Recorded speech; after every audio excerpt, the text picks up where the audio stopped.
बंदी छोड़ सतगुरु रामपाल जी महाराज जी की जय हो। परमपिता परमेश्वर जी की आप सभी प्यारी आत्माओं को, जो दास के साथ में तीन चार जो ग्रुप बने हुए हैं, साध संगति 1 2 3 और ज्ञानाधारी आत्माएं, इन ग्रुप में आप जितनी भी आत्माएं जुड़ी हैं, आप सभी को दास की तरफ से हाथ जोड़ के सत्संग। पुण्यात्माओं, दास ने सभी ग्रुपों में जो सेटिंग में एक ऑप्शन आता है कि केवल ग्रुप का एडमिन ही संदेश भेज सकता है, दास ने उसको एक्टिव कर दिया है। मतलब आज के बाद आप में से कोई भी भगत भाई बहन एडमिन के अलावा ग्रुप में संदेश नहीं भेज पाएगा। आप जी केवल संदेशों को देख सकते हैं, सुन सकते हैं, पढ़ सकते हैं। और ये परमात्मा की प्रेरणा से दास ने इसलिए किया है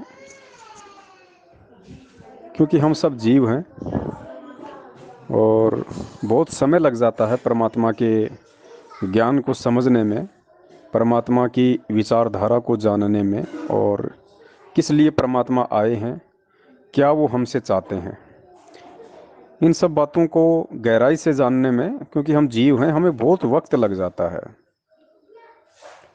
खाली गुरुजी को परमात्मा कहना, खाली गुरुजी का जन्मदिन ना मनाकर उनका प्रगट दिवस मनाना और अपने आप को सत्सेवक कहना, खाली यही एक पहचान नहीं है कि हम बहुत अच्छे भगत हैं और हमने परमात्मा को समझ लिया, हमने उनके ज्ञान को समझ लिया।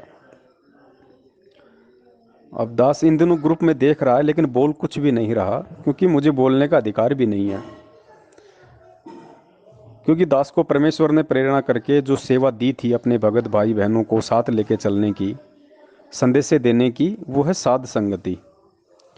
और उसके लिए परमात्मा ने व्हाट्सएप पे ग्रुप बनवा दिए, साथ में फेसबुक के ऊपर परमेश्वर ने शंका समाधान पवन दास के साथ इस नाम से एक ग्रुप बना दिया। और लगभग 5,000 से ऊपर आत्माएं दास के साथ में पिछले 3 महीने से उस ग्रुप में जुड़ी हुई हैं। और रोजाना 100 से 150 भगत भाई बहन उस ग्रुप में नए नए जुड़ते हैं। लेकिन दास के साथ में ग्रुप में जो भाई बहन जुड़े हुए हैं, अब अभी भी उनमें से बहुत सारे भगत भाई बहन बेहोश हैं,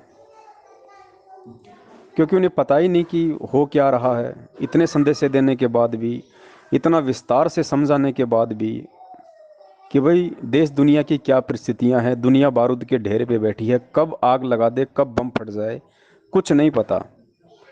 और हमने अपने आप को आश्वस्त मान लिया कि हमारा बाड़ा भी बाका नहीं होगा। भगत जी, ये भक्ति मार्ग है। यहाँ अच्छों अच्छों का बाल बाका हो जाता है, जो अपने आप में ये सोच के बैठे हैं कि हमारा तो बाड़ी बाका नहीं होगा, हम तो संत रामपाल जी महाराज जी की शरण में हैं, हम तो उनके भगत हैं। इस बात का डिसाइड आप नहीं कर सकते कि मैं संत रामपाल जी महाराज जी का भगत हूँ और मेरा तो बाल भी बाका नहीं होगा।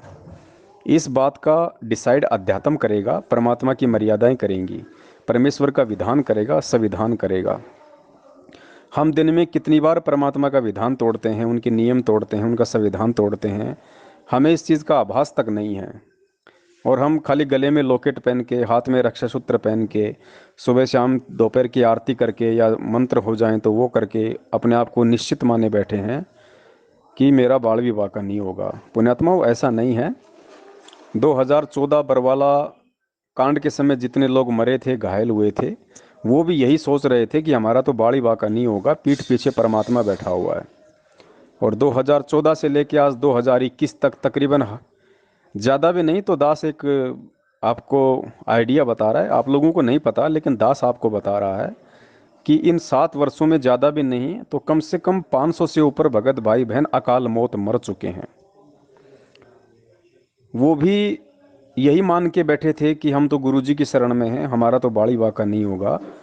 वो नामदान केंद्रों पे भी रेगुलर जाते रहते थे, महीने में 1 1 या 2 2 बार नाम भी शुद्ध करवाते रहते थे, तारीखों पे भी जाते रहते थे। सारनाम भी ले लिया था उन्होंने, किसी ने सतनाम ले रखा था, किसी के पास प्रथम नाम था। दान धर्म भी खूब कर रहे थे मैनेजमेंट को। और वो भी यही सोच रहे थे कि हमारा तो बाड़ी बाका नहीं होगा। लेकिन किस तरीके से बाड़ बाका हुआ आप लोगों को अच्छे से पता है। नेपाल की बहन आई, इशार की तारीख पे सुबह मटका चौक पे वो फांसी लगी हुई मिली। उसने भी यही सोचा था कि मैं तो भगवान की शरण में हूँ, मैं तो परमात्मा के दर्शन करने हिसार जा रही हूँ। उसने भी कहा था कि मेरा बाड़ी बांका नहीं होगा, लेकिन हो गया। कोटा का एक भाई था, हिसार तारीख पे गया हुआ था लॉकडाउन से पहले, खुद ही हिसार में ट्रेन के आगे कूद पड़ा और कट के मर गया। बिहार का एक भगत था, तारीख पे गया, वापस अपने गांव जाने लगा, अलीगढ़ के पास डब्बे में मरा हुआ मिला। पिछले साल महाराष्ट्र से 2 बस भर के और सारनाम लेने के लिए आ रहे थे रोहतक में। सुबह 3 बजे राजस्थान के नागौर में आगे काला सांड आ गया, ड्राइवर की झपकी लगी, क्या हुआ, और बस पेड़ से जा टकराई, भीषण एक्सीडेंट हुआ। 13 भक्तों की अकाल मौत हुई, जिनमें भगत और भक्तमती दोनों शामिल थे। 3 की तो गर्दन धड़ से अलग हो गई। और भी बहुत सारे भाई बहन हैं, सारनामी हैं, पंजाब के थे, हेमंत कुमार थे, और उन्होंने जहर पिया, मरे। और भी बहुत सारे भाई बहन हैं जो मर लिए अकाल मौत। तो वो भी यही सोच रहे थे कि भाई हमारा तो बाड़ी बाका नहीं होगा, हम तो गुरुजी की शरण में हैं। लेकिन आप गुरुजी की शरण में है या नहीं है, मैं गुरुजी की शरण में हूँ या नहीं हूँ, इसका डिसाइड मैं नहीं कर सकता, आप नहीं कर सकते। इसका डिसाइड परमात्मा का संविधान करेगा कि कौन भगत परमेश्वर के विधान अनुसार चल रहा है और कौन खाली विधान का ढोल बजा के और अपनी मनमानियों के हिसाब से चल रहा है। परमेश्वर हमें भगत बनाने आए हैं, और जब तक हम भगत नहीं बनेंगे तो हम परमात्मा के संविधान के अंतर्गत नहीं हैं। ये तो एक बेसिक फाउंडेशन है। भक्ति करनी है तो सबसे पहले भगत बनना पड़ेगा। सतलोक बहुत दूर की बात है, अभी सोचना मूर्खता होगी, क्योंकि सतलोक इतना आसान नहीं है। सतलोक जाना जितना आसान हमें लग रहा है, उस हिसाब से उतना ही टेढ़ा है। अगर इतना ही आसान होता तो अरबों खरबों, गिनती नहीं, दास तो एक आइडिया बता रहा है, अरबों खरबों युगों तक हम यहाँ गधे कुत्ते सुअर बन रहे हैं। क्या परमात्मा हमें पहली बार मिले? हमेशा परमात्मा मिलते हैं। खुद मालिक की वाणी है कि साधु सेती मस्करी, चोरा नाल खुशहाल, मल अखाड़ा जीतेंगे युगन युगन के माल। यहाँ युगन युगन शब्द परमेश्वर ने प्रयोग किया है। तो हम युगों युगों से इस कलयुग में भी परमात्मा की शरण में आ रहे हैं। हम अपने आप में ज्ञानी भी बनते हैं, बहुत बड़े चतुर भी बनते हैं, और हम सोचते हैं कि अब की बार तो बेड़ा पार हो ही जाएगा, लेकिन रह जाते हैं, क्योंकि हम भगत नहीं बनते, हम चतुर पहले बनते हैं। और भगत के 5 लक्षण बताए सिर्फ परमात्मा ने: शील, संतोष, विवेक, दया, अक्षमा। और इन पांचों में से मैं भी आ गया, आप भी आ गए। मुझे नहीं लगता कि हमारे अंदर वो गुण होंगे। चलो 70% की तो हम बात नहीं करते, वो तो खुद कॉल एजेंट सतलोक आश्रम मैनेजमेंट हरियाणा के पीछे लग के बुरी तरह से बेहोश हैं। आज भी उन्हें होश नहीं आ रहा, और होश उन्हें आएगा भी नहीं जब तक उनकी कमर नहीं टूट लेगी। हम उनकी बात नहीं करते, क्योंकि 2014 से 2020 तक पूरी संगत की परीक्षा थी। वो 70% लोग फेल हो चुके हैं, जिनको पिछले 6 साल से समझाते समझाते हमारे कान बहरे हो गए, हमारी आंखों से धुंधलापन छा गया, हमारी उंगलियां घिस चुकी हैं इस मोबाइल पे चलाते चलाते, वीडियो बनाते बनाते। 6 साल बहुत होते हैं किसी भी आदमी को समझाने के लिए। 6 साल से अगर किसी गधे को भी पर्टिकुलर आप अगर कोई एक सब्जेक्ट पढ़ाओ, कोई एक बात उसको पढ़ाओ, तो वो भी पढ़ जाएगा, वो भी एक्यूरेट 6 साल में उसको जो ज्ञान दिया गया है, जो समझाया गया है, उसी अनुसार अपना काम करेगा। लेकिन परमेश्वर से तत्व ज्ञान लेकर भी 6 साल से भगत लोग नहीं समझ पाए, सही गलत का निर्णय नहीं कर पाए। वो 70% लोग उस गधे से भी गए गुजरे हैं, जो आज भी सतलोक आश्रम मैनेजमेंट हरियाणा के पीछे चल रहे हैं, नामदान केंद्रों पे जाते हैं, उनको दान धर्म ज्योति पाठ का पैसा देते हैं, लॉकडाउन खत्म होते फिर से तारीखों पे जाने की सोच बैठे हैं। उनकी तो हम बात ही नहीं करते। अब 2021 से 2024 का जो पीरियड है, ये पीरियड उन 30% भक्तों की परीक्षा का है, जो अपने आप को सतसेवक कहते हैं, जिन्होंने ज्ञान आधार से काफ़ी कुछ हद तक अपने आप को सतलोक आश्रम मैनेजमेंट हरियाणा और उनके पीछे लगे हुए लोगों में थोड़ा बहुत डिफरेंस दिखाया है कि भाई हम थोड़ा बहुत गुरुजी के ज्ञान आधार से चल रहे हैं, और हम परमेश्वर को परमेश्वर मानते हैं। हम उनका जन्मदिन नहीं मनाएंगे, क्योंकि मालिक की वाणी के अनुसार सतगुरु का जन्मदिन नहीं मनाया जाता। सतगुरु खुद परमात्मा होता है कि ना सतगुरु जननी जने जाके माँ ना बाप, पिंड ब्रह्मंड से रहित है ना वहाँ तीनों ताप। या तो हम गुरु जी को सतगुरु कहना छोड़ दें, और अगर सतगुरु नहीं कहना छोड़ सकते तो फिर हम उनका जन्मदिन नहीं मना सकते। परमात्मा प्रकट ही होते हैं, लीला वो कुछ भी कर सकते हैं, ये जीव स्तर के बाहर की बात है। तो काफ़ी कुछ 30% भक्तों ने मैनेजमेंट और उनके पीछे लगे हुए लोगों से डिफरेंशिएट किया, अपने आप को भिन्न दिखलाया, उनको हम सत्सेवक कहते हैं। लेकिन अब जो 30% सत्सेवक हैं, उनमें से भी कितने हैं जो 2024 तक सुरक्षित रह पाएंगे भक्ति मार्ग पे, अपना बचाव कर पाएंगे? क्योंकि खाली परमात्मा परमात्मा कहने से ही बात नहीं बनती है। हम दास तो हम सब अपने नाम के आगे लगाते हैं, भगत तो हम सब एक दूसरे को कहते हैं, लेकिन कभी सोचिए, क्या हम भगत हैं? क्या वो दास वाले लक्षण हमारे अंदर हैं? आज इन ग्रुपों में कोई भी अगर कोई किसी को कोई बात कह देता है या कोई कुछ लिख के भेज देता है, तो पहली बात तो अगर कोई भाई कुछ लिख के भेज रहा है तो उसके निजी विचार हैं। उसने जितना परमेश्वर के ज्ञान को समझा है उस आधार से उसने अपने विचार पोस्टर, ऑडियो या वीडियो के माध्यम से उसने ग्रुप में डाल के अपने विचार व्यक्त कर दिए। अब बाकी लोग उसकी पूंछ पकड़ लेते हैं, उसका बतंगड़ बना लेते हैं। जबकि होना ये चाहिए कि भाई आप किसी भी चीज़ को देख रहे हो और किसी भी व्यक्ति ने अपने बुद्धि स्तर से अगर कोई चीज़ ग्रुप में डाल दी है, तो आप लोगों का फर्ज है उनको प्रेम से समझाने का। वो माने तो ठीक, ना माने तो ठीक, दोबारा आप बोलने के अधिकारी नहीं है। लेकिन किसी ने कुछ डाल दिया और आपने जल्दबाजी में उस पर कमेंट्स कर दिया, फिर सामने वाला भी हार नहीं मानता, क्योंकि भाई ये अहंकार है, ये अभिमान है, लगता है हमारी बेइज्जती हो गई। क्योंकि हम सब जीव हैं। ये दास किसी व्यक्ति विशेष को टारगेट करके नहीं बोल रहा है, क्योंकि मुझे पता है कि अभी इतनी सहनशीलता ना मेरे अंदर है ना आप लोगों के अंदर है। फिर उसको भी सहन नहीं होता, वो भी दो बातें बढ़ा चढ़ा के फिर बोलता है। फिर उसको सहन नहीं होता, फिर वो भी दो बातें बढ़ा चढ़ा के बोलेगा कि मैं इसके ऊपर हावी रहूं, मैं नीचे ना गिर जाऊं। तो भगत जी, ये तो एक दूसरे का समय बर्बाद करना, सांसें बर्बाद करना, और एंड में मतलब कोई निकलना नहीं उन सब बातों का। तो बताइए हमारे अंदर वो संतोष कहाँ है, धैर्य कहाँ है? पहली बात तो आप कोई कुछ भी भेजे भाई, चाहे कोई ग्रुप में नंगा वीडियो भेज दे, नंगी फोटो भेज दे, आप क्यों टेंशन ले रहे हो? आप क्यों चिंतित हो रहे हो? आप अपने आप को संभाल के रखो भाई। उसने भेज दिया, उसको जितना ज्ञान था, परमेश्वर कहते हैं जिसकी जितनी बुद्धि उतना दे बताए, उसका बुरा मत मानियो, वो अधिक कहाँ से लाए। जितना उसके पास में था, उसके भेजे में था, उसने अपने विचार व्यक्त कर दिए। अब अगर आप उसके विचारों से असहमत हैं, सहमत नहीं हैं, तो आपका फर्ज ये बनता है कि आप उसको प्रेम से समझाएं। आप उसके ऊपर गुस्सा करने के अधिकारी नहीं हैं, क्योंकि आप उसके बाप नहीं भाई। आप उनको प्रेम से समझा सकते हैं कि भगत जी आपने जो किया ये परमेश्वर के ज्ञान आधार से ठीक नहीं है, बाकी आपकी मर्जी, बस इतना कह के आप छोड़ दीजिए। उसके बाद ही वो क्या जवाब देता है, क्या जवाब नहीं देता है, उसके बाद भी अगर आप रिएक्ट करते हो, तो ये कहीं ना कहीं सामने वाले का अहंकार है। और हमें बुरा मानना नहीं चाहिए भाई। ये ग्रुप में ठीक है, कोई जो मर्जी डाले, हमें क्या लेना देना उससे। अगर आप ग्रुप एडमिन हैं तो आपको अच्छा नहीं लगता तो आप उसको रिमूव कर दीजिए। आप ग्रुप एडमिन नहीं हैं और आपको उसकी बातें अच्छी नहीं लगती, आप उसकी बातों से सहमत नहीं हैं, तो आप उसको संदेशा दे सकते हैं। संदेशा, ओनली संदेशा।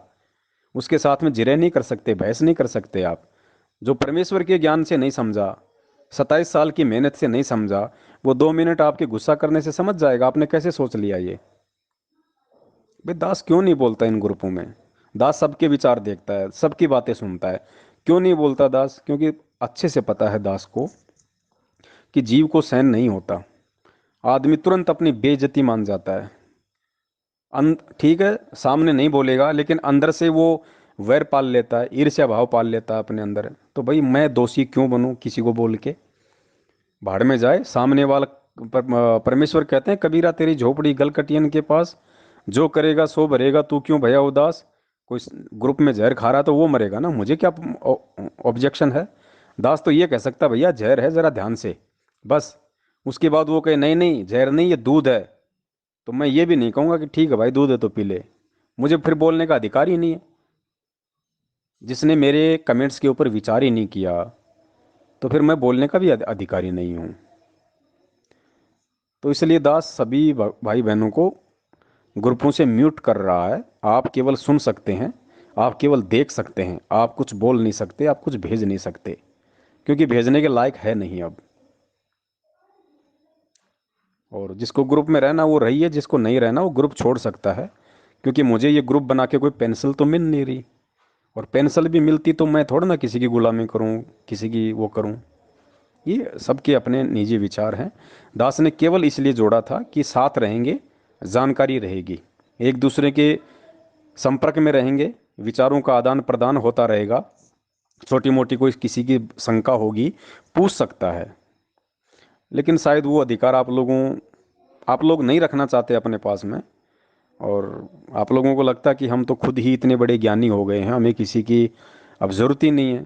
हमें ना साध संगति की ज़रूरत है, ना हमें किसी और चीज़ की ज़रूरत है, हमें खुद बहुत ज़्यादा ज्ञान, हम खुद इंटेलिजेंट हो गए। तो बहुत अच्छी बात है, आप इंटेलिजेंट हो गए, ये आपका सौभाग्य है। और हमें खुशी है कि साध संगति कर करके हमारे भगत भाई बहन इतने इंटेलिजेंट हो गए कि अब उन्होंने दूसरों के परामर्श की आवश्यकता ही नहीं है। बहुत अच्छी बात है। तो ग्रुप से दास सभी को म्यूट कर रहा है, जिसने रहना रहिए, जिसने ना रहना वो ग्रुप छोड़ सकता है। और फेसबुक के ऊपर जो ग्रुप बना हुआ है शंका समाधान पवन दास के साथ में, वहाँ काफ़ी भगत भाई बहन जुड़ रहे हैं। और दास को ना कोई देखो, अगर आप लोग अपने आप को बचा लोगे, अपनी भक्ति को बचा लोगे, तो मुझे कुछ नहीं देने वाले, ना मुझे कुछ मिलने वाला, और ना मेरा इसमें कोई स्वार्थ है। और अगर आप लोग फेल हो जाओगे, आप लोगों के पास कुछ नहीं रहेगा, तो इसमें भी मेरा कोई नुकसान नहीं है, और ना मुझे इसमें कोई दुख होगा। दास तो केवल जो प्रेरणा जो परमात्मा ने दास को की, उस आधार से केवल आप जी सभी भाई बहनों को साथ लेके चलने की कोशिश में था। और दास तो अपनी कोशिश करता रहेगा भाई, चाहे कोई समझे या ना समझे, ये मेरा विषय नहीं है। और ना ही ये कोई एग्रीमेंट है मेरा परमात्मा के साथ या किसी और के साथ में। समझे या ना समझे, ये तो सामने वाले के संस्कार के ऊपर निर्भर करता है। दास की सेवा, दास की ड्यूटी सबसे पहले अपनी भक्ति है, उसके बाद में कुछ समय बचा तो भगत भाई बहनों के साथ में संगति है, वो मेरी चलती रहेगी। फेसबुक पे लाइव हर संडे को परमेश्वर की दया से चलता रहेगा, और नए नए टॉपिक परमात्मा ऐड करवाएंगे। 3-3 घंटे की वीडियो से अब दास केवल 20 या 25 मिनट तक की वीडियो पे आएगा रोज़ाना, संडे को, इससे ज़्यादा नहीं। और जो भाई जुड़ना चाहे अच्छी बात है, जो ना जुड़े अच्छी बात है, जो समझना चाहे अच्छी बात है, ना समझना चाहे अच्छी बात है। दास केवल परमेश्वर के निमित्त होके अपनी ड्यूटी करता रहेगा। और कोई गलत कर रहा है तो दास बिल्कुल भी नहीं टोकेगा, क्योंकि अब टोका टाके का समय नहीं है। जिसने समझना है वो वीडियो देखिए, हज़ारों की संख्या में परमेश्वर ने वीडियो बनवा दिए हैं। अब किसी को ना ही पर्सनली समझाया जाएगा। जिसने समझना है सारी वीडियो देखो भैया, सारी वीडियो देखो, खुद भी मेहनत करो, थोड़ा आगे बढ़ो, बैठे बैठे खाने की आदत छोड़ो, खुद मेहनत करो थोड़ा। और बस दास का तो यही विनती थी, यही निवेदन था। बाकी आप सबकी अपनी मर्जी है, क्योंकि दास खुद महसूस कर रहा है कि काल भगवान का कितना प्रेशर इस समय दास के ऊपर है, कितना प्रेशर दास के ऊपर इस समय है। तो सोचो, ये 2021 है, अभी 3 साल बाकी हैं परमेश्वर के लगभग आने में। दास कह सकता है ज्ञान आधार से, कोई निश्चित नहीं कह रहा दास, कोई फाइनल नहीं है, कोई भविष्यवाणी नहीं कर रहा। लेकिन भविष्य वक्ताओं ने जो भविष्यवाणियां की हुई हैं, और जिस हिसाब से वर्तमान की परिस्थितियां हैं और आने वाले 2-3 साल में बिगड़ने वाली हैं, उस हिसाब से दास एक आइडिया लगा रहा है भगत होने के नाते कि 2024 तक परमेश्वर दया कर सकते हैं, क्योंकि 2024 तक बहुत कुछ स्थितियां हो सकती हैं बिगड़ जाएं दुनिया की। तो परमेश्वर बिगड़ी हुई परिस्थितियों को या तो बिगड़ने से पहले ही संवारने आते हैं, या बिगड़ने के बाद में उनको बनाने आते हैं। बाकी बिगाड़ तो होना ही होना है भाई, दुनिया का तो सत्यानाश होना ही होना है। अगर सत्यानाश ही होना है तो फिर परमेश्वर के आने का फायदा क्या। इसलिए परमेश्वर आएंगे जरूर, अपना संदेशा जरूर देंगे। उसके बाद भी लाखों करोड़ों की संख्या में ऐसे कर्महीन होंगे जो सब कुछ जान के भी, सब कुछ पहचान के भी, और उनको फॉलो नहीं करेंगे। वो फिर बाद की बात है। बाकी 2024 तक बहुत ही भयंकर समय है भक्तों के लिए। जगत तो पहले से मरा हुआ है, उनका क्या मरना, ये भक्तों क्या है सारा सिस्टम। क्योंकि जो परमेश्वर ने 27 साल तक मेहनत करके 1994 से 2014 तक जितने भक्तों को छांटा था, उनमें से कितने प्रतिशत जा चुके हैं।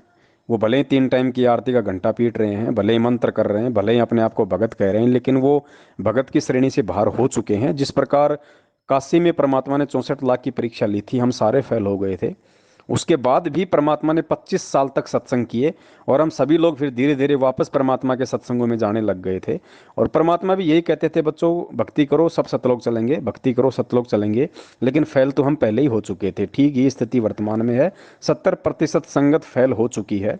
जो जो व्यक्ति ये ऑडियो सुने, जो जो व्यक्ति आज भी सतलोक आश्रम मैनेजमेंट हरियाणा से सवाल पूछने की हिम्मत नहीं कर पाता है, या उन्हीं के विचारों पे चलता है, उन्हीं पीले पर्चों के आधार पे चलता है, ऑडियो को सत्य मानता है, और दान धर्म ज्योति पाठ का पैसा उन लोगों को देता है, और इनके जितने भी आश्रम बने हुए वहाँ पे जाता है, और इनके कोऑर्डिनेटरों के संपर्क में है, तो समझ लीजिए वो 70% में है, और वो व्यक्ति फेल हो चुका है।